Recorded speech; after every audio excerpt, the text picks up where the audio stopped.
Adapun mahasiswa diantaranya adalah saya sendiri, Jus Rahman Musyid Alim, mahasiswa Teknik Sipil Universitas Jember angkatan 2017, dan teman saya bernama Rifki Prayogo, mahasiswa akuntansi Universitas Jember angkatan 2017, dan Hirzul Mutakin, mahasiswa peternakan Universitas Udayana Bali angkatan 2017.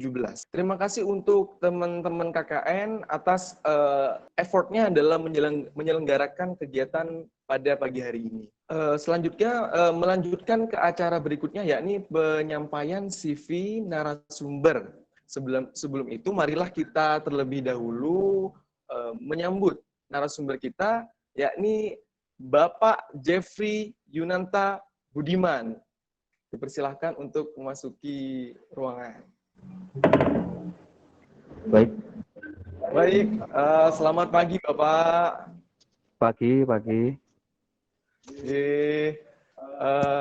Bagaimana kabar panjenengan? Alhamdulillah, sehat Mas, sehat. Oh iya Pak, karena saya dengar panjenengan lagi sibuk keluar kota beberapa hari. Ya, dikarenakan kepentingan tugas melaksanakan perintah pimpinan ya. Oke. Ya soalnya kemarin dengar-dengar di Jember ada demo gitu Pak, ada demo besar-besaran gitu. Iya, betul. Baik Pak, untuk pemaparan CV narasumber kami persilahkan ya Pak. Baik, terima kasih atas panitia untuk share screen. Terima kasih atas waktu dan tempat yang sudah diberikan dalam acara webinar mahasiswa atau teman-teman saya, rekan-rekan saya dari Universitas Udayana Bali dan dari Universitas UNED Jember. Perkenalkan sebelumnya, nama saya Jeffrey Yunanta Budiman, pangkat Brigpol, Brigadir Polisi. Saya bertugas di Polsek Telogosari, Kesatuan Polres Bondowoso, Polda Jatim. Di sini saya selaku Babin Kamtibmas di Desa Pakisan, Kecamatan Telogosari, Kabupaten Bondowoso.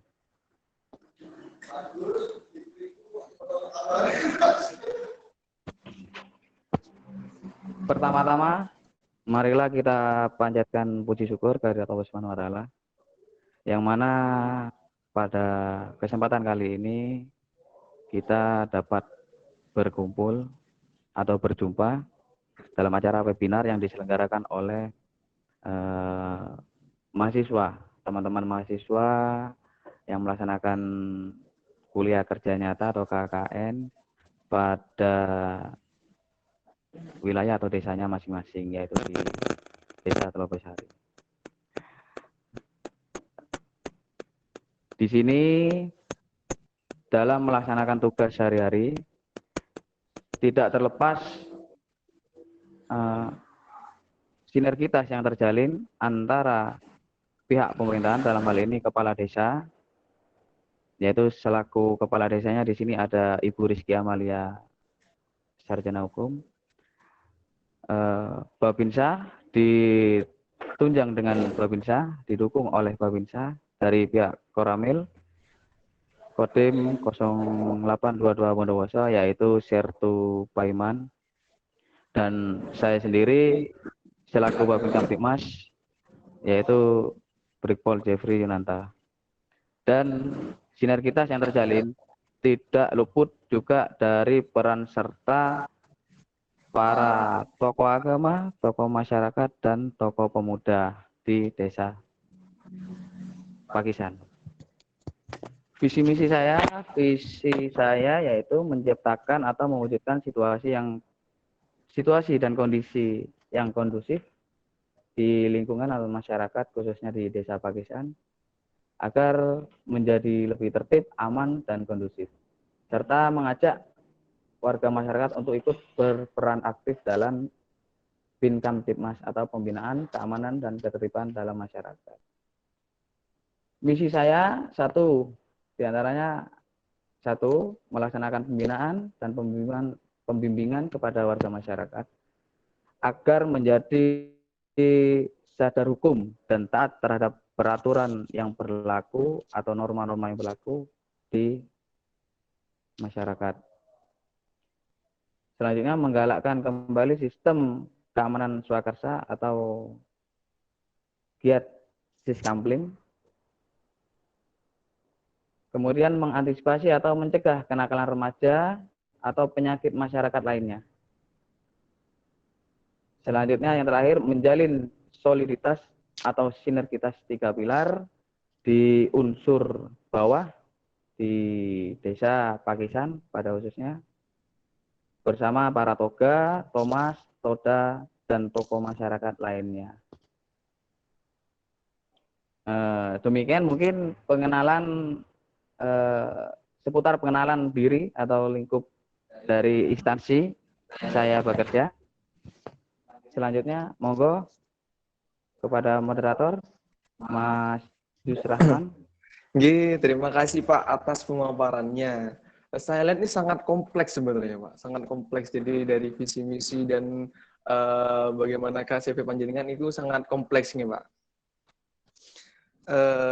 Untuk memasuki acara selanjutnya, ya ini acara inti dari teman-teman semuanya untuk menyimak ya. Sebelum itu saya mau membacakan peraturan terlebih dahulu. Untuk peraturan yang pertama, para audien harap menonaktifkan mikrofon selama acara berlangsung. Yang kedua, mengaktifkan mikrofon hanya diperbolehkan saat diizinkan. Yang ketiga, ketika moderator berinteraksi dengan audien diharapkan untuk memberi respon yang cepat gitu. Contohnya seperti apa? Nah, contohnya misalkan ya, ini nyoba ya sama audien ya. Sama audien, paham nggak nih apa yang diberikan oleh Bapak Jeffrey? Nah, coba kalau misalkan paham, komen paham. Ketik paham di kolom komentar. Ayo mana ini? Mana audien? Oke, begitu bagus. Muhammad Alimuddin, Chelsea, Vinanda P, Ferdi Hidayatullah. Oke, paham. Oke, gitu ya. Gitu ya teman-teman ya. Oke. Kalau misalkan ini yang pertama, contoh yang pertama. Untuk yang kedua, ketika misalkan saya bilang kalau misalkan siap enggak nih jadi pemuda yang berguna bagi masyarakat? Coba komen, siap. Oke, mantap. Respon cepat sekali. Sinta, Suci, Gudandi, Muhammad Alimuddin, Muhammad Alfian Saputra. Oke, bagus teman-teman. Saya apresiasi sekali lah. Bagaimanakah kecepatan respon dari teman-teman semua di sini. Oke. Itu peraturan ketiga. Kemudian peraturan keempat, yakni pertanyaan audien diberikan saat sesi tanya jawab audien dan narasumber. Nanti akan ada sesinya di mana para audien di sini bisa menanyakan langsung pertanyaan yang mungkin ada di benak audien sekalian, teman-teman semua, kepada Bapak Jeffrey Yunanta. Nah, di situ kami persilahkan, misalkan 3 pertanyaan kurang, monggo bisa ditambah sesi 2 nanti, tergantung waktu saat acara ini berlangsung. Ketika waktunya, durasinya itu mencukupi, maka kita melanjutkan ke sesi tanya jawab berikutnya.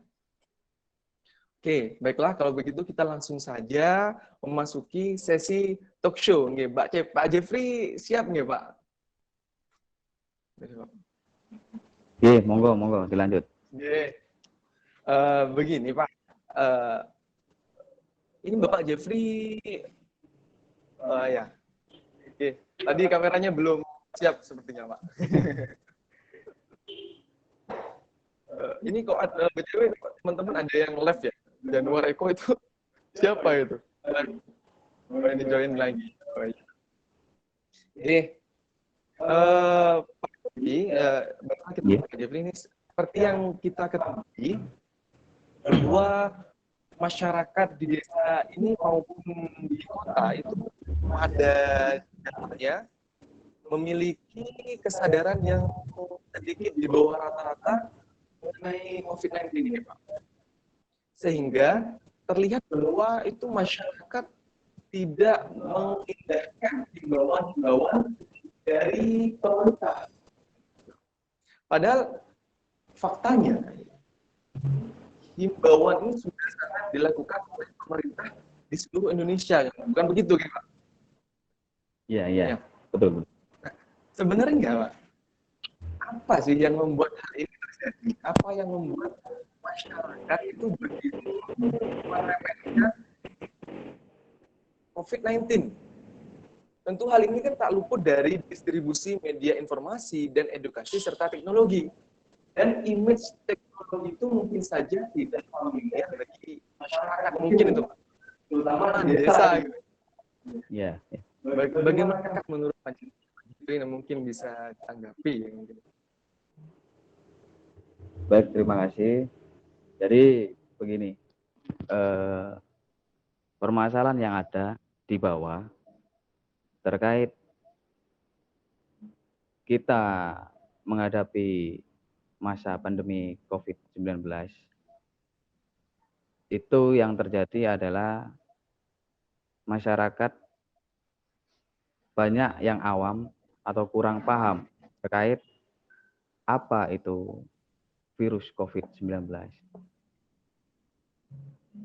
Terus di sisi lain, karakteristik.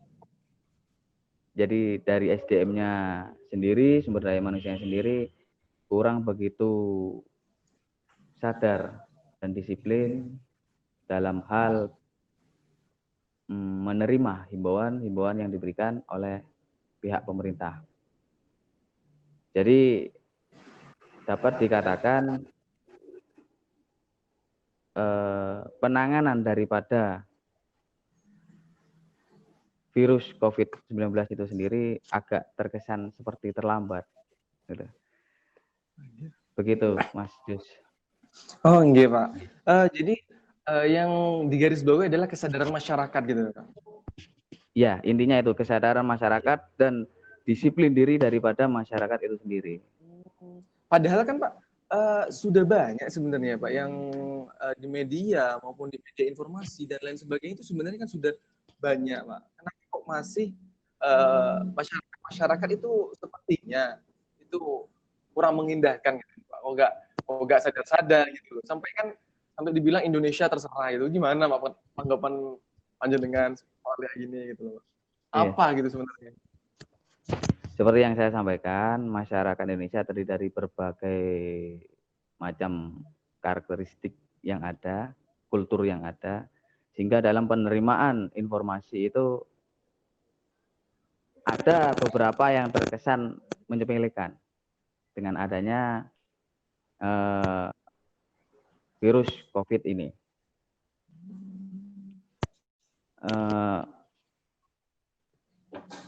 Kemudian respon dari masyarakat itu sendiri karena terkesan menyepelekan tadinya, sehingga penularan daripada virus COVID-19 ini semakin hari semakin bertambah. Seperti itu. Di sisi lain, himbauan-himbauan yang sudah diberikan oleh pemerintah melalui Satgas Gugus Percepatan Penanganan COVID juga kurang bisa diterima. Dan kuncinya disiplin diri. Seperti himbauan untuk memakai masker pada saat keluar rumah atau beraktivitas di luar rumah kurang atau tidak begitu diindahkan.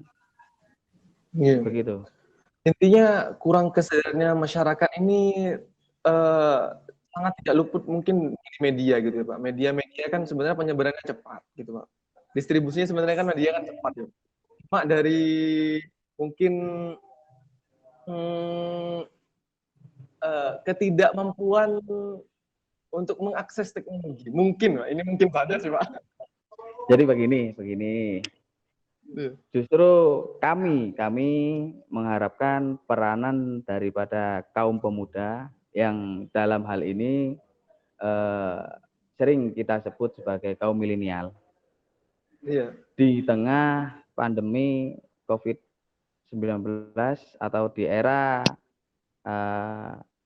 adaptasi kebiasaan baru atau AKB seperti itu.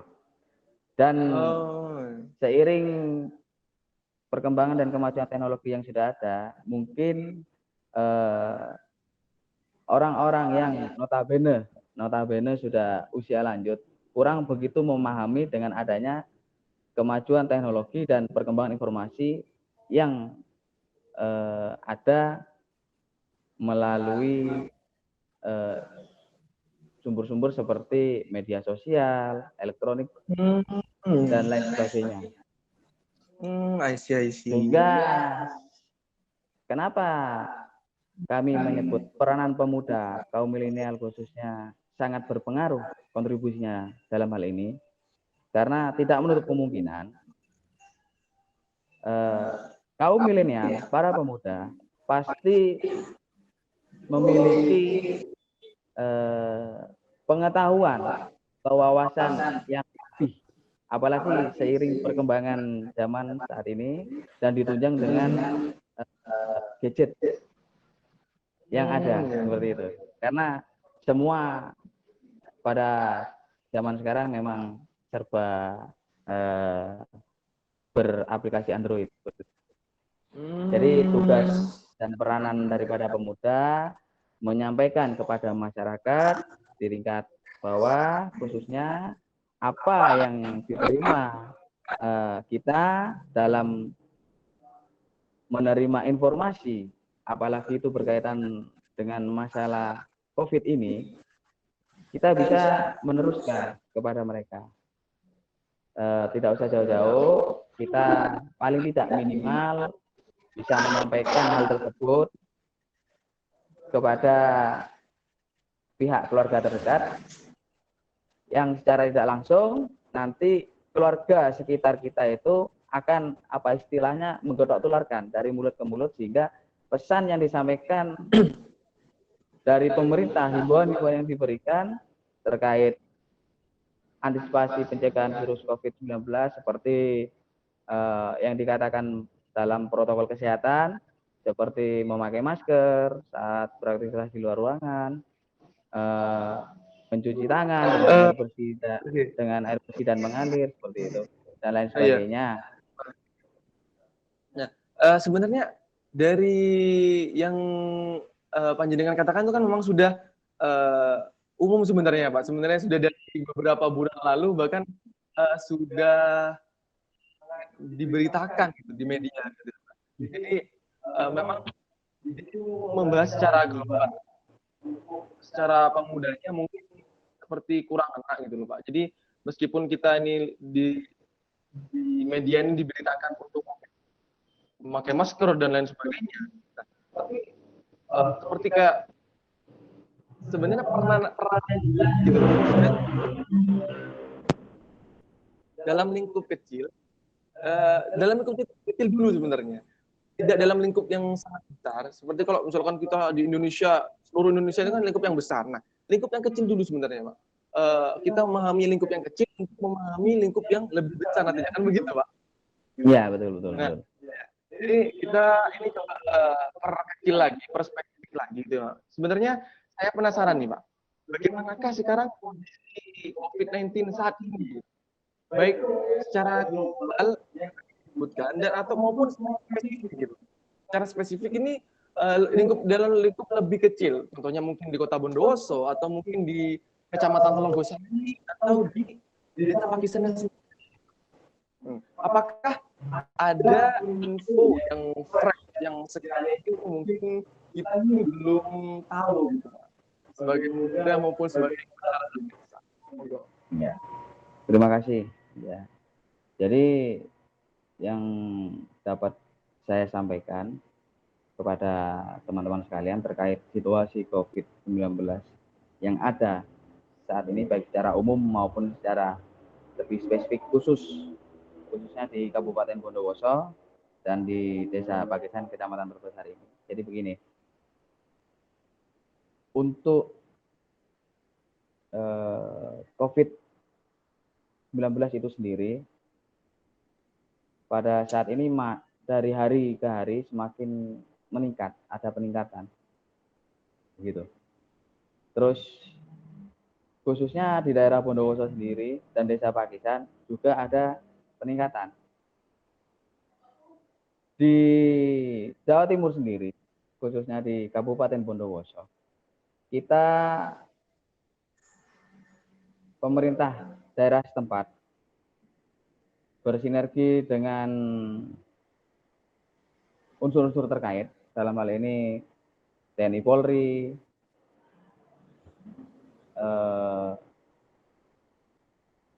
yang terbentuk dalam Satgas Gugus Penanganan Percepatan COVID-19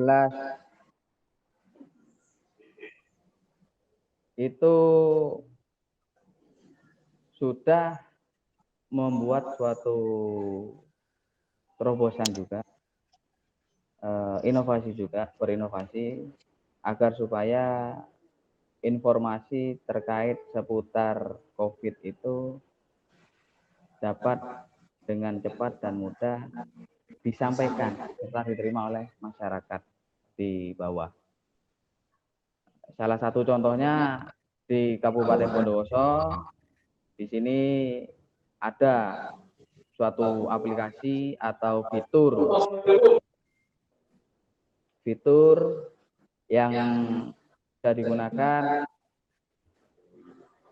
untuk mengakses atau melihat perkembangan seputar informasi COVID di Kabupaten Bondowoso. Jadi sebenarnya sudah ada semacam aplikasi sebenarnya sudah ya, Pak? Sudah ada. Oh, nanti ini mungkin kita bisa bahas lebih lanjut ya, Pak, kalau misalkan ada aplikasi-aplikasi ini. Boleh. Jadi dalam aplikasi tersebut ditunjang dengan beberapa fitur-fitur khususnya Kabupaten Bondowoso ya. Jadi seputar perkembangan atau informasi terkait COVID-19 di Kabupaten Bondowoso. Di sana sudah ada semua. Bisa dilihat di sana. Nah, jadi maka ini yang kita bilang peranan pemuda khususnya kaum milenial di sini dalam rangka atau dalam upaya pencegahan atau mengantisipasi penularan virus COVID itu bisa menjadi kepanjangan tangan daripada pemerintah melalui informasi yang diterima dari aplikasi tersebut diteruskan paling tidak minimal ke keluarga terdekat, syukur-syukur terlebih lagi bisa disampaikan kepada masyarakat sekitar. Begitu. Oh, begitu Pak. Jadi teman-teman semuanya, jadi sebenarnya sudah ada aplikasi nih teman-teman untuk di Bondowoso untuk mengenai informasi penanganan COVID sudah ada gitu teman-teman. Ingin tahu bagaimanakah cara menggunakan aplikasinya, bagaimanakah cara mendaftarkannya, coba komen mau gitu teman-teman semua. Wah, gak mau ini. Wah, ini mau. Oke, Ferdi, Siti, Januar, Eko. Oke. Jadi teman-teman di sini mau sebenarnya nanti lebih lanjut agak belakang gitu. Oke. Nah, secara sebenarnya banyak teman bingung ini Pak. Termasuk ya saya sendiri sebenarnya Pak. Mungkin itu teman-teman audien di sini juga bingung. Kondisi apakah saat ini? Sebenarnya kondisi apakah saat ini? Sedang COVID atau pasca COVID? Karena melihat sepertinya sudah tidak digunakan lagi. Ya, gitu. Kan ini membuat masyarakat Indonesia ini penasaran. COVID ini sampai mana? Kenapa kok tidak diberitakan lagi dan lain sebagainya, itu bagaimana? Mungkin bisa dijawab. Ya. Jadi begini, terkait situasi atau perkembangan COVID ya, kita khususnya bangsa Indonesia sekarang ini masih berada dalam masa pandemi COVID atau sudah di era AKB, adaptasi kebiasaan baru ya. Oh, jadi itu sudah pasca COVID itu. Pasca COVID berarti sekarang. Oh, Pak, pasca COVID ya. Begini. Kita masih pandemi atau pasca pasca COVID, begitu. Iya, Oke, sebenarnya kita begini. masuk ke COVID itu, Pak. Ya. Jadi melihat data kasus yang dihimpun dari Satgas Gugus percepatan penanganan COVID-19 itu sendiri, khususnya di Indonesia, melihat data kasus yang ada, yang terkonfirm COVID-19 itu pada saat ini terupdate, ini data yang ada tanggal 26 Juni kalau tidak salah. 26 Ya, berarti hari itu ada sekitar 102.051 kasus. Jadi dari data sebelumnya ada penambahan sekitar 1.748 kasus COVID. Dengan adanya penambahan kasus ini yang terkonfirm COVID, berarti sudah dapat dipastikan kita pada saat ini masih dalam masa pandemi COVID. Selain vaksin daripada virus COVID-19 itu sendiri masih belum ada, seperti itu. malah ya. Jadi nah ini Pak, ini kan juga menjadi sebuah hal yang mungkin ambigu gitu Pak, karena sudah ada AKB, kemarin sudah ada new normal, itu kami kira semuanya itu sudah pasca COVID. Gitu. Ini sudah pasca COVID, jadi kita sudah banget gitu loh Pak. Ya, betul. Jadi sekarang masih sedang COVID. Masih masa pandemi. Ngomong-ngomong, kenapa kok media nggak memberitakan ya Pak? Memberitakan lagi gitu, secara intens seperti dulu itu. Apakah karena sudah halah bullshit gitu Pak? Gitu Pak, atau gimana Pak? Oke, jadi seperti ini Mas. Bukannya dalam hal penanganan COVID ini bukannya tidak diangkat atau tidak diberitakan lagi atau tidak diinformasikan lagi. Tetap terkait perkembangan COVID-19 ini sendiri hari per hari tetap dilaporkan dan tetap diupdate oleh Satgas Gugus Percepatan Penanganan COVID-19.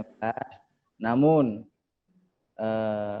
sudah tidak seintens pada saat awal-awal adanya virus COVID-19. Ini dikarenakan seperti ini. Oke, kita pada awal adanya kasus COVID-19 ini, virus corona ini, memang kita pada awalnya itu melawan. Ya, namanya virus awal mau datang ya, kita lawan biar tidak masuk, gitu. Terlalu tembus. Begitu. Seiring perkembangan hari ke hari, waktu ke waktu, dan dengan adanya himbauan-himbauan pemerintah yang diberikan, namun ya pola pikir dan karakteristik yang ada di masyarakat sendiri itu ada yang bisa menerima, ada yang tidak menerima, ada yang memang benar-benar takut adanya virus ini, atau bahkan ada yang terkesan menyepelekan. Namun apabila ada warga atau tetangga sekitar yang terpapar atau terkonfirm, orang yang terkesan menyepelekan itu justru ada merasa was-was, takut tertular, gitu loh. Jadi yang awalnya dengan adanya virus COVID kita itu berupaya untuk melawan, didukung dengan memberikan himbauan-himbauan yang ada dari pemerintah terkait protokol kesehatan, menyesuaikan dengan itu, sehingga kita itu dituntut untuk berdampingan. Nah, pada saat ini kita dituntut untuk berdampingan dengan virus yang ada. Bagaimana caranya? Dengan cara paling tidak menjaga diri kita, mendisiplinkan diri kita. Upaya-upaya pencegahannya itu sudah jelas, seperti himbauan-himbauan yang diberikan oleh pemerintah, dengan salah satunya menggunakan masker, rajin cuci tangan, pola hidup bersih dan sehat, dimanapun kita berada, menjaga jarak antar individu. Nah, jadi dengan kita harus berdampingan dengan virus COVID ini, sehingga ada muncul konsep atau prinsip AKB, adaptasi kebiasaan baru, bukan new normal. Jadi bukan kehidupan baru lagi sudah. Jadi yang sudah ada kebiasaan atau rutinitas aktivitas yang sudah ada, nah, kita tetap melaksanakan, namun kita harus menyesuaikan atau beradaptasi lagi ke yang baru. Yang baru dalam artian begini, kebiasaan yang sudah ada, kita tetap laksanakan, akan tetapi ada syarat dan ketentuan, yaitu protokol kesehatan itu tadi. Ya, jadi tidak melawan lagi seperti dahulu, karena konsep melawan ini sepertinya menolak banget gitu ya Pak. Karena pada awal kalau bisa dengan adanya perkembangan virus virus ini kan muncul dari luar, bukan dari Indonesia. Nah, agar supaya virus itu bisa ditangkal atau dicegah, awal mulanya kita memang melawan. Yuk, bagaimana caranya sudah? Karena karakteristik, ya, karena karakteristik dengan himbauan-himbauan yang diberikan masyarakat itu ada yang menerima, ada yang tidak, sehingga ada orang atau warga masyarakat yang terpapar atau terkonfirm COVID itu tadi, sehingga mau tidak mau penerapan AKB sendiri, adaptasi kebiasaan baru sendiri itu tidak luput dari lebih memprioritaskan kearifan budaya lokal setempat. Seperti itu. Jadi Pak, sekarang pas akhirnya disuruh diimbau untuk berdampingan dengan COVID sendiri ya Pak ya. Ya, paham nggak nih teman-teman ini untuk apa yang dikatakan oleh Pak Jeffrey? Teman-teman kalau misalkan paham, komen semuanya. Oke, mantap, cepat sekali responnya, mantap. Oke, Januari oke. Siap. Nah, sebenarnya dari teman-teman ini masih di infokan teman-teman ini, cuma COVID ini diinfokan cuma tidak intens, gitu, seperti yang dikatakan oleh Bapak Jeffrey tadi. Ya. Jadi untuk dengar nih Pak, istilah-istilahnya sudah dirubah. Gitu. Istilah-istilah dalam COVID ini sudah dirubah. Contohnya seperti kata panjenengan tadi, bahwa new normal sudah menjadi AKB, bahkan OTG juga diganti, ODP pun juga. Nah, kok banyak sekali gitu Pak yang diganti. Sebenarnya apa saja istilah yang diganti, mungkin bisa dipaparkan ke teman-teman audien, agar teman-teman audien mayoritas para penonton ini bisa mengetahui apa sebenarnya istilah-istilah yang diganti. Monggo Pak. Baik, terima kasih. Jadi seperti ini, kepada teman-teman sekalian yang ada dalam acara webinar ini, kita tidak perlu terlalu sibuk membahas terkait istilah-istilah yang ada. Toh istilah-istilah yang ada itu hanya masyarakat itu lebih bisa menerima kata-kata itu tadi. Nah, itu loh. Sekarang seperti adaptasi kebiasaan baru, new normal berganti menjadi AKB atau adaptasi kebiasaan baru. Maksud dan tujuannya tetap sama, dalam rangka dan upaya untuk melakukan pencegahan terhadap virus COVID-19 melalui kita menghimbau, mengajak warga masyarakat untuk beradaptasi dengan kebiasaan-kebiasaan yang sudah ada, namun dengan syarat dan ketentuan yang baru. Nah, sehingga muncul konsep adaptasi kebiasaan baru. Apa syarat dan ketentuannya? Yakni terkait masalah pelaksanaan pendisiplinan diri untuk mengindahkan, lebih mematuhi terkait protokol kesehatan seperti menggunakan masker, sering cuci tangan dengan sabun dan air yang mengalir, budayakan pola hidup bersih dan sehat dimanapun kita berada. Tidak lupa menjaga jarak antar individu. Kalau memang itu dirasa tidak ada kepentingan yang sangat mendesak atau yang sangat penting, ya tidak usah keluar rumah atau melakukan aktivitas berkumpul. Tidak penerapan AKB ini. Sudah, mohon maaf Pak, saya tak potong ya Pak. Ya. Mohon maaf tak potong. Saya ini tadi agak penasaran Pak. Itu diganti hanya saja tidak mengubah arti ya Pak? Tanpa merubah makna dan maksud daripada apa yang dimaksud dari arti itu tadi, kata-kata itu. Pak. Ya. Kalau misalkan tidak mengubah arti dan makna yang dimaksud, kenapa kok diganti? Sebenarnya apa masalahnya gitu Pak? Sama ODP, OTG itu apa masalahnya?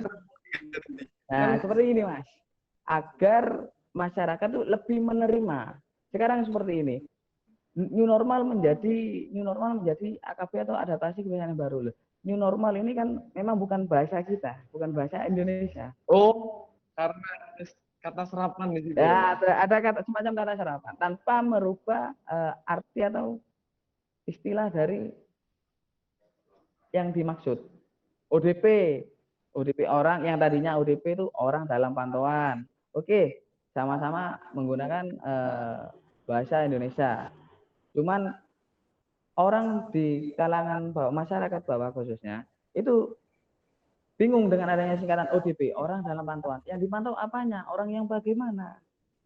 Nah, sehingga diganti dengan menjadi kontak erat. Kontak erat itu orang yang diindikasi serta siapa-siapa saja yang pernah melakukan atau berhubungan secara langsung dengan orang yang terkonfirmasi COVID-19 dalam hal ini. Seperti lagi PDP, pasien dalam pemantauan. Pemantauan ya. Nah, oke jelas. Yang namanya pasien berarti kan orang yang pernah dirawat. Nah, sudah pernah. Nah, di sini lebih lagi diringkas PDP, pasien dalam pantauan. Orang tetap tanya, pasien dalam pantauan, dipantau ini sejauh apa, sampai mana, terkait apanya, kan seperti itu. Sehingga PDP ini dirubah menjadi kasus suspek. Nah, yang namanya suspek sama seperti kasus-kasus yang ada sebelumnya, bukan hanya terkait masalah COVID-19. Yang namanya suspek ini berarti orang yang pernah terkonfirm sakit atau penyakit. Dalam hal ini terkonfirmnya apa? Orang yang pernah terkonfirm reaktif positif COVID-19 sehingga dikatakan suspek atau penderita sakit, seperti itu. Lebih PDP lebih dirubah menjadi kasus suspek, seperti itu. Gitu. Terus ada lebih mudah dicerna oleh masyarakat. Jadi yang sudah kena jadi suspek, gitu ya Pak? Ya. Yang masih kontak erat, yang pernah orang dalam pantauan itu kontak erat. Kontak terus erat. Yang orang tanpa gejala. Gitu. Untuk yang OTG, orang tanpa gejala. Orang tanpa gejala ini dirubah menjadi kasus terkonfirmasi tanpa gejala. Jadi berkaitan dengan yang ODP, PDP, terkonfirmasi tanpa gejala.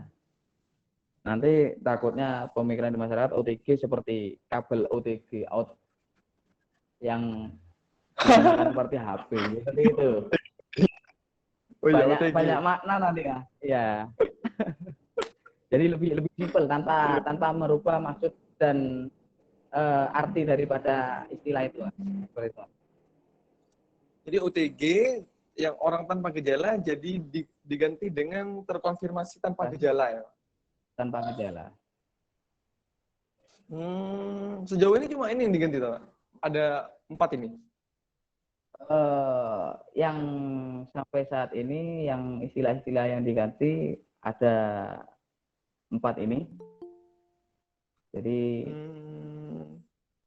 tidak ada perubahan arti lagi, tidak ada istilah-istilah lagi. Jadi kenapa kok diganti? Yang pertama itu karena masih menggunakan kata serapan yang bukan kata asli dari Indonesia sendiri, ya Pak. Terus yang kedua, memunculkan banyak ambiguitas. Contohnya seperti OTG. OTG tadi kan kalau misalnya orang bilang OTG itu seperti penyambungnya USB ke HP gitu, Pak. Ya. Jadi diganti dengan terkonfirmasi tanpa gejala. Oke. Jadi banyak sebenarnya teman-teman ya yang diganti. Teman-teman di sini harus mengerti loh, ya. Harus mengerti, harus paham. Dicatat loh, ini saya nyatet di sini. Saya nyatet di sini. Teman-teman nyatet juga nih yang di rumah audien ya. Begini Jadi Mas. coba saya tes juga ya. Kontak erat PDP diganti apa coba teman-teman? Coba PDP diganti apa? Ayo saya tes nih coba. Ayo, lama gak mikir.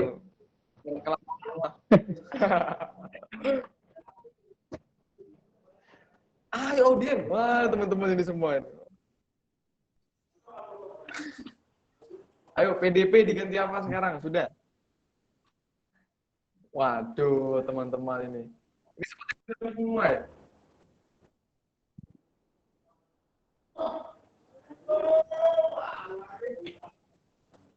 Mohon maaf Mas Jus ya. Jus Rahman. Ada apa? Di sini saya mau memberikan beberapa penekanan-penekanan terkait peranan kaum pemuda ya, khususnya kaum milenial di tengah pandemi itu ya. Itu ya, itu sebentar lagi Pak, sebentar. Karena saya masih ada yang mau ditanyakan satu lagi sebelum kita nyampai ke peran pemuda itu Pak. Sebelum kita sampai. Oke. Di sini pada dasarnya masyarakat Indonesia ini susah move on. Contoh aja yang muda-muda ini masih makin pasti. Nah, terus juga ibu-ibu. Ibu-ibu kalau sudah pagi-pagi sering ke pasar, selalu ke pasar. Diberi himbauan untuk di rumah aja. Apakah ibu akan nurut? Tentu tidak kan, Pak? Nah, Iya, itu kan menandakan bahwa masyarakat kita kurang bisa untuk segera move on. Ketika ada himbauan dari awal secara dalam norma, PDP, OTG, dari himbauan ini kemudian diganti, pun tidak merubah arti. Dari pemikiran-pemikiran masyarakat yang ada, mungkin ini maupun di luar, apakah dengan mengganti mindset mereka, pemahaman mereka tentang ODP, PDP, OTG menjadi istilah-istilah yang baru tadi, gitu, Pak. Sebenarnya bagaimanakah gitu Pak cara kan pasti membutuhkan waktu yang sangat panjang lah gitu. Menurut panjenengan gimana? Oke. Jadi seperti ini. Terkait masalah ibu-ibu, seorang ibu yang pergi ke pasar ya. Makanya tidak move on-nya ini di dalam hal apa? Oh, itu tadi. Jadi gini, untuk kita memahami new normal kan perlu waktu. Nah, untuk move on kan juga perlu waktu. Nah, masyarakat kita ini kan susah move on. Nah, untuk mengganti pemahaman new normal AKB itu kan juga perlu waktu. Oh, begitu. Jadi kan susah gitu loh, Pak. Ya. Menurut Bapak, bagaimana caranya ini? Oke.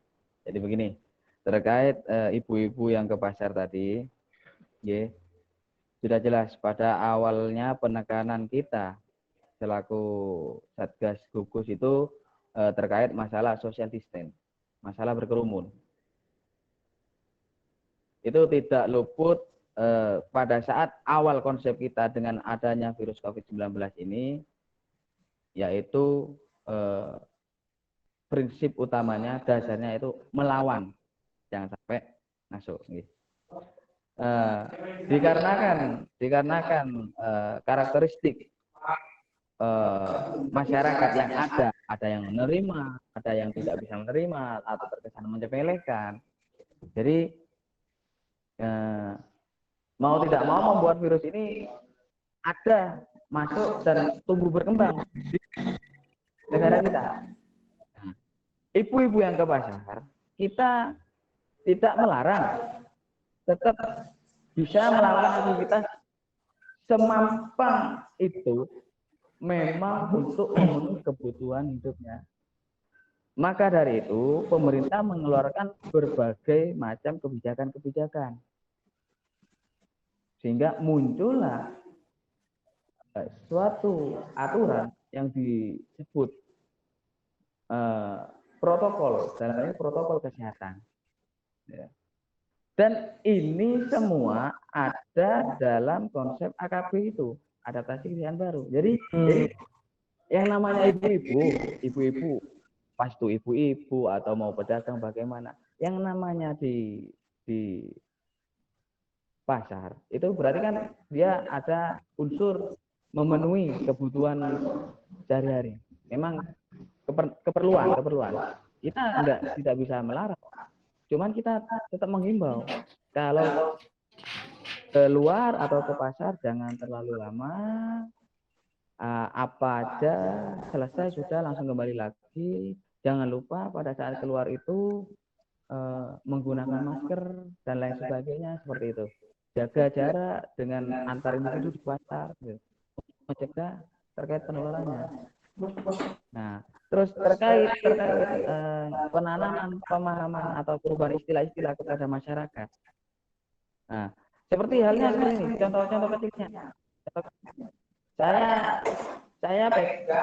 Saya pegang air minum kemasan gelas. Ya, air minum kemasan gelas. Kemasan gelas ini pasti masyarakat awam atau masyarakat yang notabene kurang tahu atau ambil simpelnya aja, tahunya air minum kemasan ini kita menyebutnya apa? Aqua. Nah, mohon maaf, saya sebut merek gitu. Padahal belum tentu air kemasan gelas ini itu aqua. Kan ada berbagai macam. Ada yang A, B, C. Cuman mindset-nya di pemikiran mereka itu air minum kemasan itu pasti aqua menyebutnya. Nah, maka dari itu, inilah yang saya maksud. Kami perlu kontribusi daripada pemerintah untuk memberikan penekanan. Jadi perubahan istilah-istilah itu informasi yang sampean terima dari perkembangan media sosial, medsos, perkembangan teknologi yang ada, disampaikanlah minim ke keluarga. Pak, bahwasanya new normal itu bukan new normal, akan tetapi dirubah istilah menjadi AKB. Tetap kebiasaan yang ada, namun ya memang peran pemuda ya Pak, perlu banget ya Pak. Sangat penting. Kami butuhkan sekali karena pemuda masih fresh terkait pemikiran, gagasan, ide, inovasi, apalagi tenaga. Saya yakin masih kuat, strong. Ya Pak. Jadi kan memang sekarang COVID sudah jarang diberitakan, tidak intens seperti dulu, maka ini peran pemuda untuk mengintenskan lagi di ranah sekitar dulu Pak. Jadi ketika ada pergantian istilah, pemuda di sini bisa untuk menginformasikan kepada masyarakat sekitar, begitu nggak Pak? Betul. Ini kan sudah masuk peran pemuda ya Pak? Iya. Ya. Jadi buat teman-teman di sini semua paham nggak nih apa yang dikatakan oleh Pak Jeffrey? Jadi peran pemuda tidak lepas gitu loh dari istilah-istilah itu. Kalau misalkan paham, komen paham semua.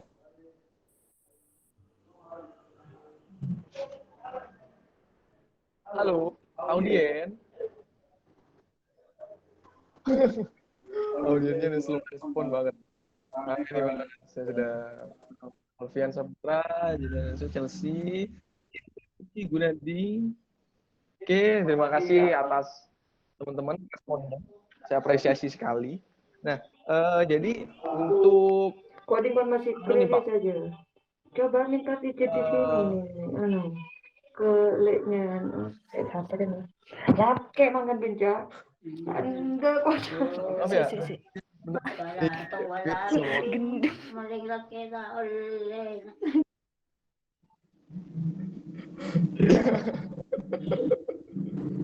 Ya.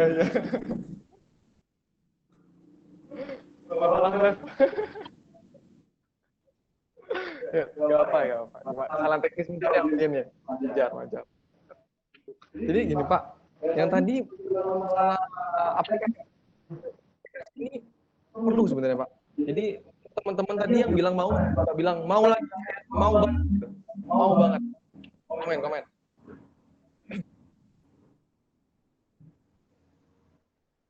Ayo mana nih teman-teman semua nih? Oke, mau. Oke, mau juga. Oke. Siap. Mau semua ya. Anggi Pak. Teman-teman di sini ingin tahu bagaimana caranya untuk aplikasi yang asli Bondowoso itu ya? Itu aplikasi buat Ada. Khusus memang untuk ini suatu terobosan inovasi daripada pemerintah setempat. Nah, dalam hal ini sebagai upaya pencegahan daripada perkembangan virus COVID-19 khusus daerah Bondowoso ada. Jadi seperti ini. Kita mungkin bisa di share screen atau bagaimana Pak untuk bagaimana downloadnya atau ya. Jadi seperti ini Mas. Kita bisa langsung ke menu layar utama. Di sana ada Play Store. Ya. Dalam Play Store kita langsung ketik di sana Smart Bondowoso. Smart Bondowoso. Sebentar Pak, ini share screen-nya belum. Oh, ya di share screen itu Oke.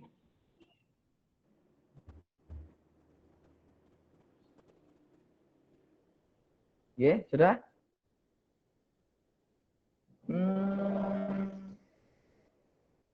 Bentar. Muncul? Belum ada? Belum. Panitia, minta tolong. Mungkin bisa dibantu.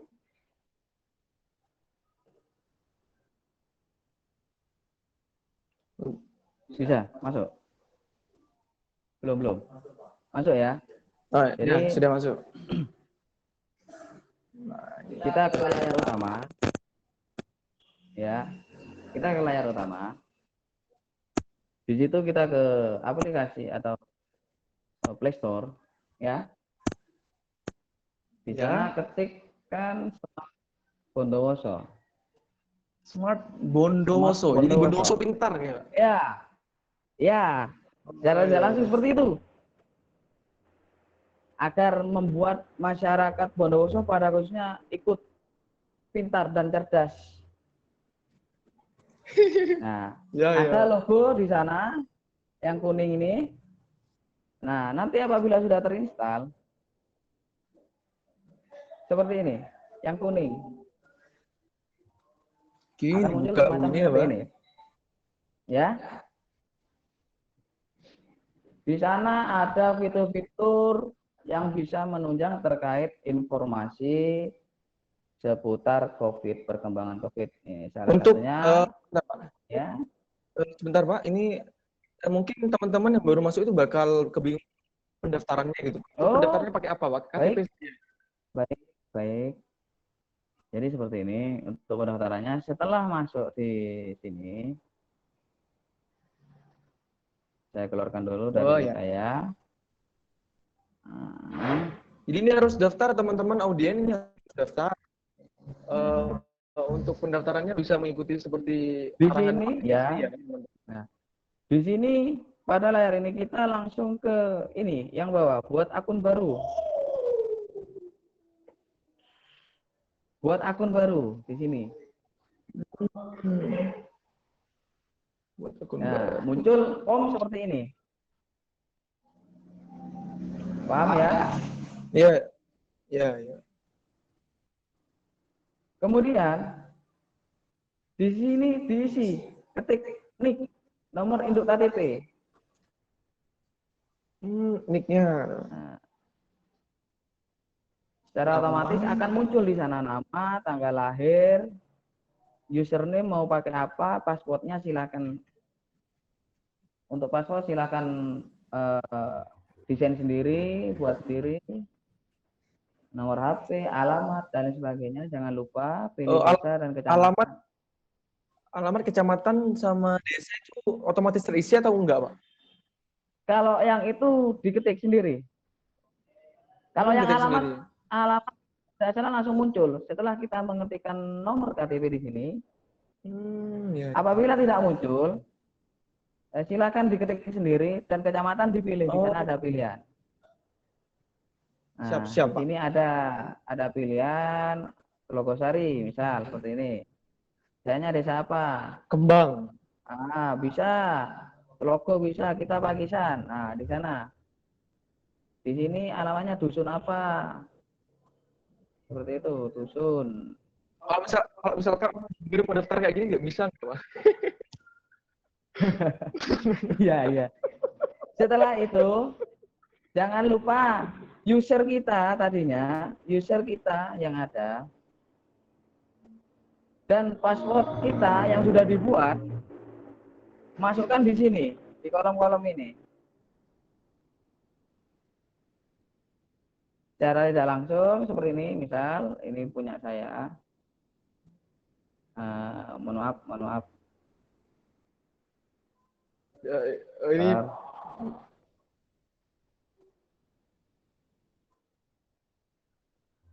mohon maaf ya, sebentar ya, mau saya ya. ke saya.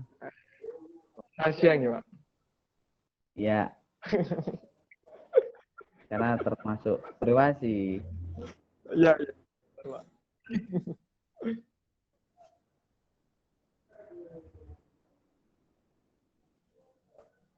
Dan untuk teman-teman semua bisa dicoba ya teman-teman. Aplikasi asli buatan Bondowoso, di mana kita bisa mengetahui informasi dan apapun mengenai COVID-19. Ini sudah download semua nggak teman-teman? Bisa langsung diikuti Pak Jeffrey-nya kalau misalkan teman-teman sudah mendownload. Coba kalau misalkan sudah download, yang sudah ketik S, yang belum ketik B.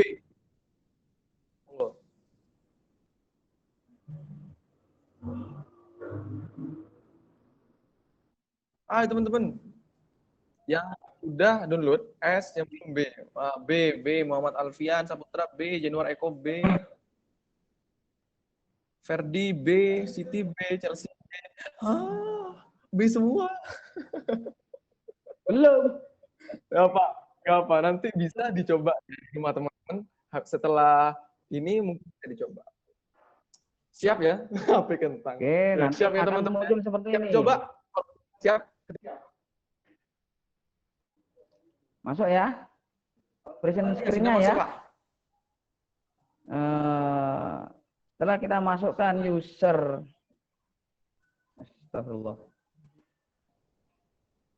Setelah kita masukkan user dan password kita, selanjutnya kita login. Nah, di sana akan tampil seperti ini. Baru kita bisa mengakses terkait informasi perkembangan. Di sana ada pertanggal kasus penyebaran COVID di Bondowoso, khususnya pertanggal 26 Juli dan lain sebagainya terkait kegiatan-kegiatan kita, Satgas Gugus dalam rangka upaya pencegahan. Di sana ada seperti itu. Oke? Jadi langsung aja ke aplikasinya di Play Store. Langsung ketik Smart Bondowoso seperti itu, Mas. Oke. Ya. Oke. Terima kasih ya Pak Jeffrey atas pemaparannya. Ini sangat bagus sekali. Mungkin akan memudahkan para pemuda ini untuk mendapatkan informasi serta menyebarkan informasi ke masyarakat sekitar lewat Smart Bondowoso ya Pak. Ya. Betul. Termasuk ajang promosi juga ya Pak. Betul. Saya justru terima kasih juga bisa mempromosikan aplikasi ini kepada teman-teman saya sekalian, ya, khususnya para pemuda, ya. Terima kasih. Buat teman-teman yang siap download, ketik siap di kolom komentar. Ayo ketik siap. Oke, Chelsea siap. Sinta siap, Siti siap, Ferdi siap, Januari Eko siap. Oke, mantap. Semuanya mantap. Oke, kalau begitu ini sesi talk show-nya sudah selesai sebenarnya ya, Pak. Iya. Ya, Sekarang kita melanjutkan ke acara berikutnya, nggih Pak. Ini tanya jawab audiens. Kegiatan selanjutnya kita jawab sesi pertanyaan sesi 1 dibatasi 3 pertanyaan tergantung durasi. Jika durasi berlebih, maka dibuka sesi 2 dengan 2 pertanyaan. Apakah ada yang ingin bertanya kepada narasumber? Monggo dipersilahkan audiens bisa mengaktifkan voice note-nya sebentar lagi.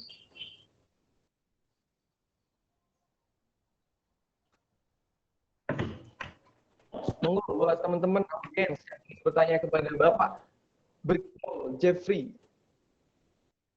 Monggo saya persilahkan. Nggak ada gitu teman-teman.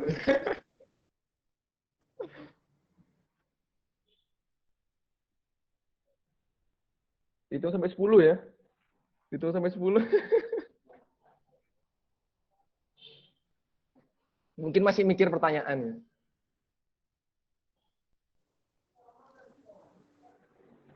bisa jadi. Saya mau izin Mas Dus Rahman ya.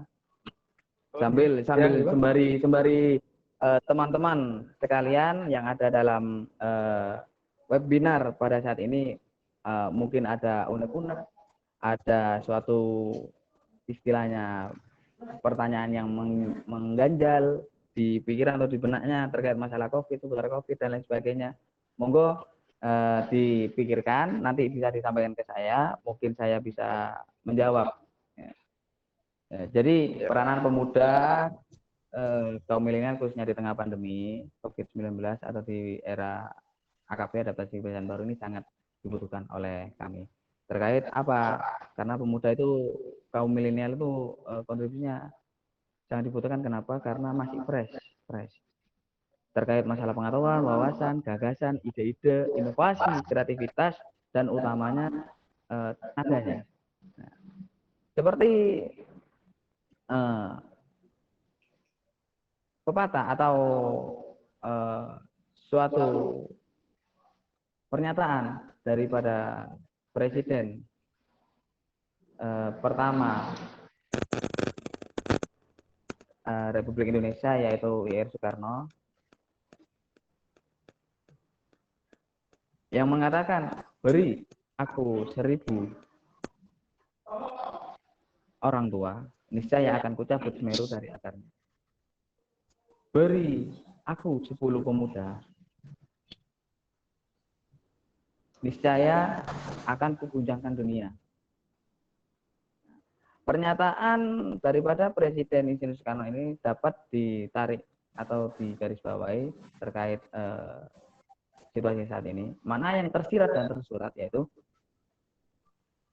kita para pemuda, khususnya yang disebut kaum milenial, sebagai generasi penerus bangsa yang memiliki semangat yang tinggi serta berapi-api, diharapkan memiliki jiwa nasionalis,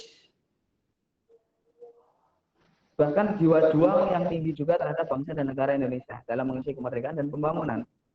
Khususnya dapat kita implementasikan pada masa pandemi COVID-19 yang saat ini terjadi. Nah, contoh, kontribusi apa pemuda yang bisa dilakukan dalam hal pengetahuan atau wawasan?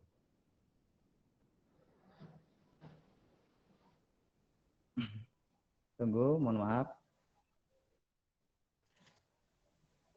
Kontribusi yang bisa dilakukan dalam segi pengetahuan atau wawasan, yakni memberikan edukasi, informasi kepada orang sekitar dengan memanfaatkan kemajuan atau perkembangan teknologi dalam upaya pencegahan mengantisipasi penyebaran virus COVID-19 dengan cara menggaungkan atau mempromosikan himbauan-himbauan dari pemerintah terkait penerapan protokol kesehatan seperti masker, cuci tangan, pola hidup bersih sehat, jaga jarak, dan lain sebagainya. Contoh kontribusi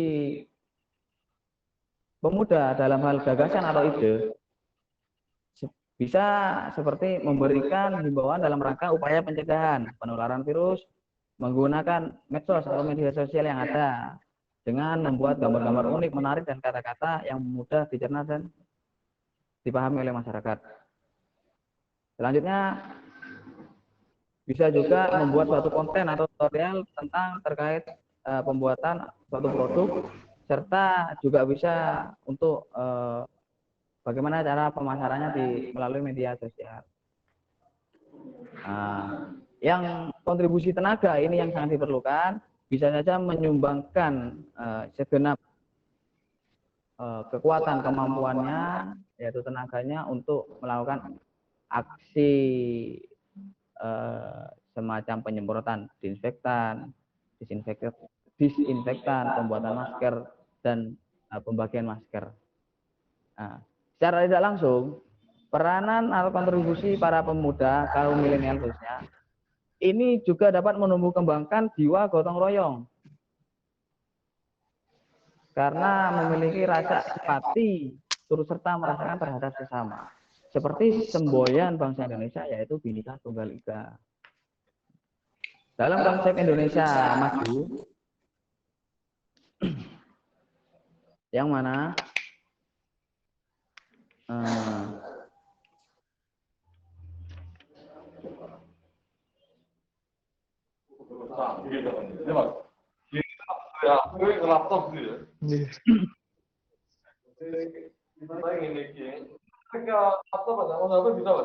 Iya bisa.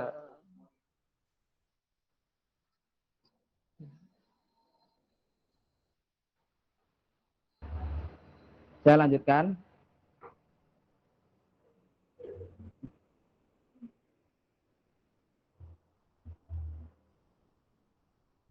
Dalam konsep Indonesia Maju,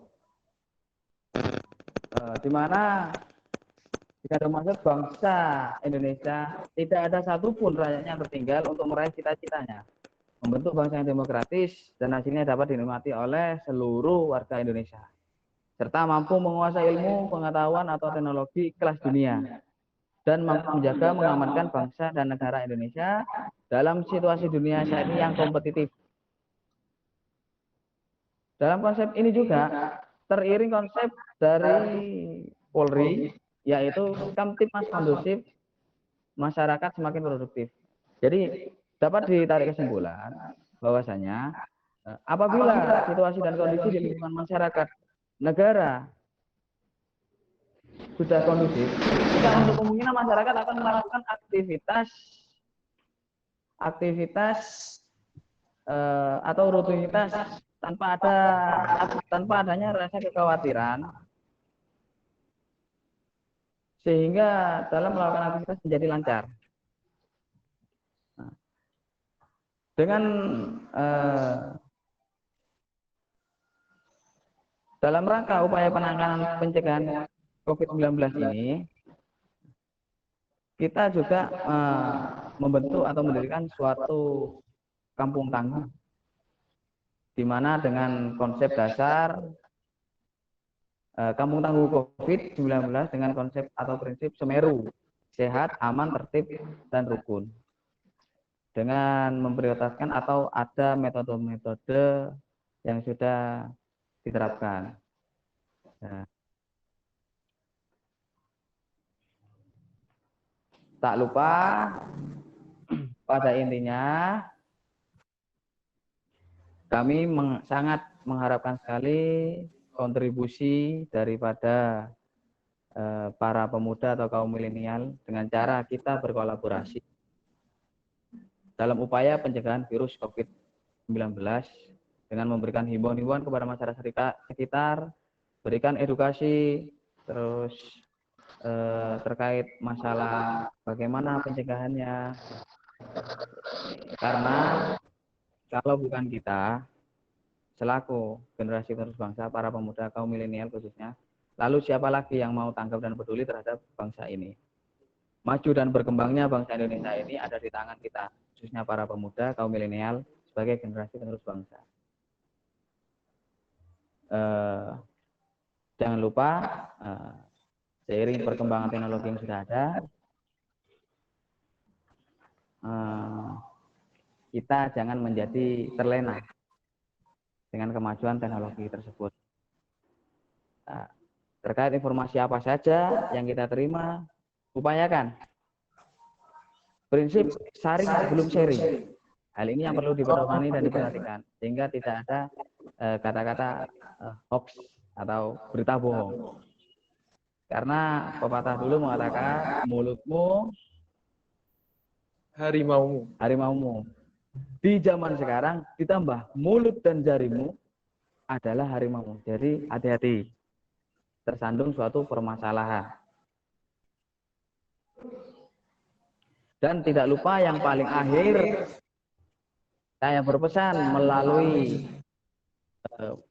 para pemuda sekalian dan mohon disampaikan kepada orang-orang sekitar terkait pencegahan virus COVID-19 ini.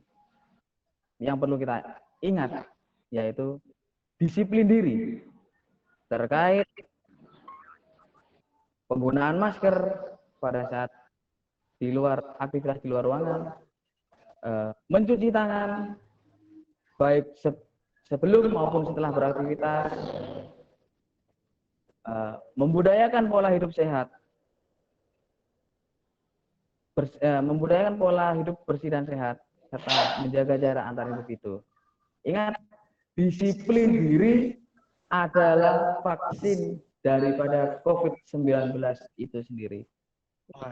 Serta kesadaran dari masyarakat serta para pemuda sekalian yang kami harapkan. Demikian, Mas Jus. Mungkin dari selang waktu yang saya memberikan penekanan tadi ada pertanyaan-pertanyaan yang sudah tersusun dari teman-teman.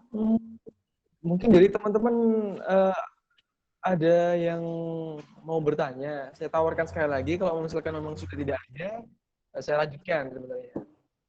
Bagaimana teman-teman? Yang mau bertanya langsung aktifkan mikrofonnya.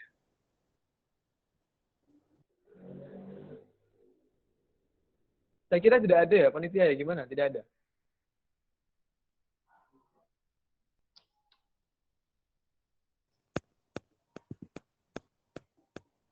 Oke.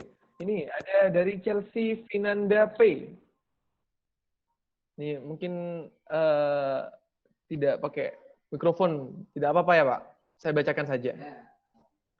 Bagaimana cara melaporkan bahwa terdapat orang dari daerah merah di Pakistan? Cara melaporkan ketika memang sudah ada, misalkan dari Jember, kan merah ya Pak? Nah, ke Pakistan. Nah, cara melaporkannya bagaimana? Begitu. Oke, terima kasih Chelsea Vinanda P untuk pertanyaan dari. Baik, terima kasih atas suatu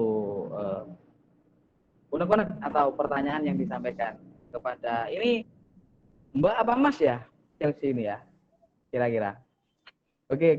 Begini. Oh Mbak, mohon maaf Mbak ya. Terima kasih atas pertanyaannya.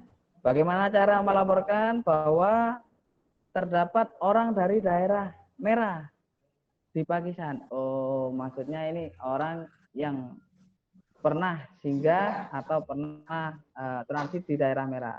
Mungkin seperti itu ya. Jadi begini.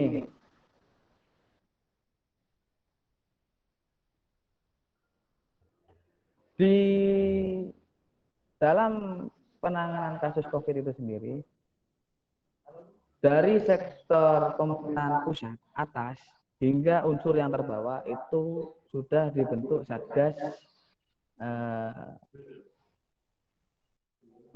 percepatan penanganan atas kasus COVID-19.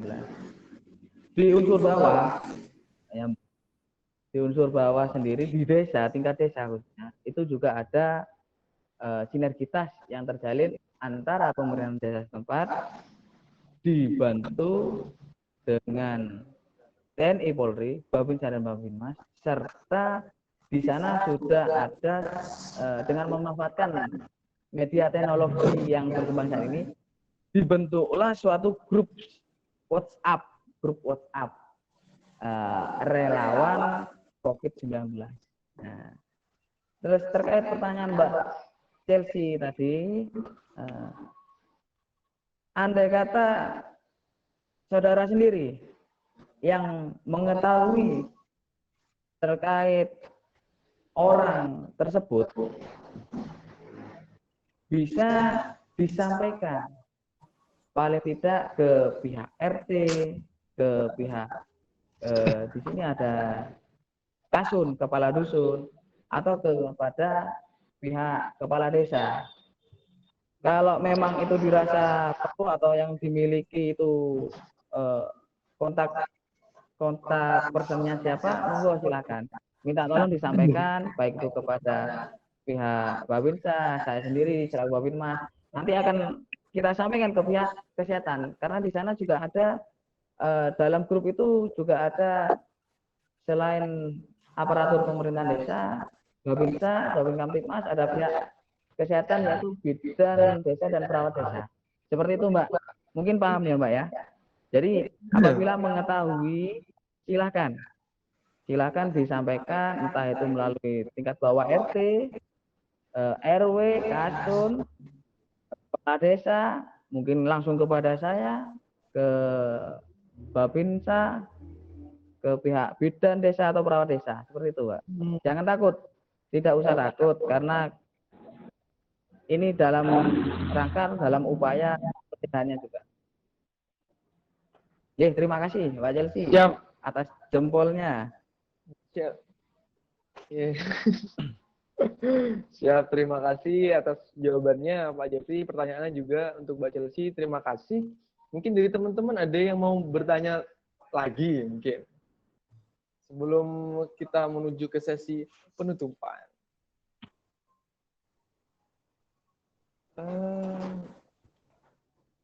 Saya hitung sampai 5, 1, 2, 3, 4, 5. Sebetulnya tidak ada ya teman-teman ya.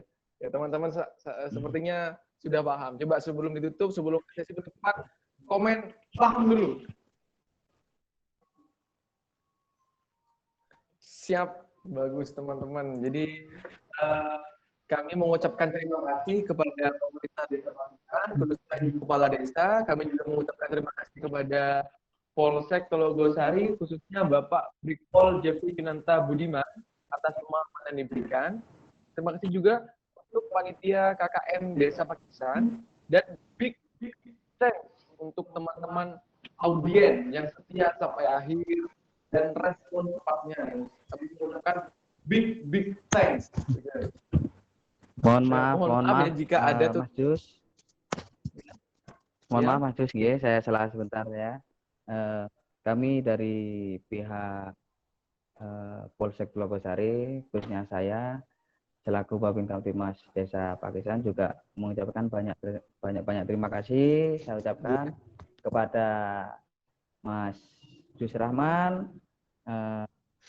selaku mahasiswa di Teknik UNED Jember, kepada Mas Rifki ya dari Fakultas Teknik ya, dari Fakultas apa? Bentar, mohon maaf. Mas Rifki dari Fakultas Ekonomi, mohon maaf Mas. Terus Mas Dirtul Mutakin, nah, yang ini jauh dari Peternakan Universitas Udayana Bali. Saya juga mohon maaf apabila ada salah-salah kata yang pada saat saya menyampaikan materi, dan terima kasih sekali lagi saya ucapkan kepada pihak Universitas UNED Jember dan kampus Universitas Udayana. Terima kasih atas kerjasamanya selama ini. Terima kasih sama-sama juga Pak. Terima kasih kembali. Mohon maaf juga Pak jika kami ada tutur kata kami yang sedikit kurang berkenan lah, ya Pak. Harapan kami bahwa audien dapat menjadi pemuda yang bermanfaat bagi masyarakat sekitar dalam menginformasikan teknologi ter-up to date serta dapat mengedukasi pemahaman dan kesadaran masyarakat. Jadi untuk audiens semua yang di sini, semoga ilmu yang diberikan oleh Bapak Brigpol Jeffrey Yunanta Budiman. Barokah. Kita tutup pertemuan kali ini dengan doa akhir pertemuan. Bismillahirrahmanirrahim. Subhanallah wa bihamdika asyhadu an la ilaha illa anta astaghfiruka wa atubu ilaik. Terima kasih. Assalamualaikum warahmatullahi wabarakatuh. Waalaikumsalam warahmatullahi wabarakatuh. Ya.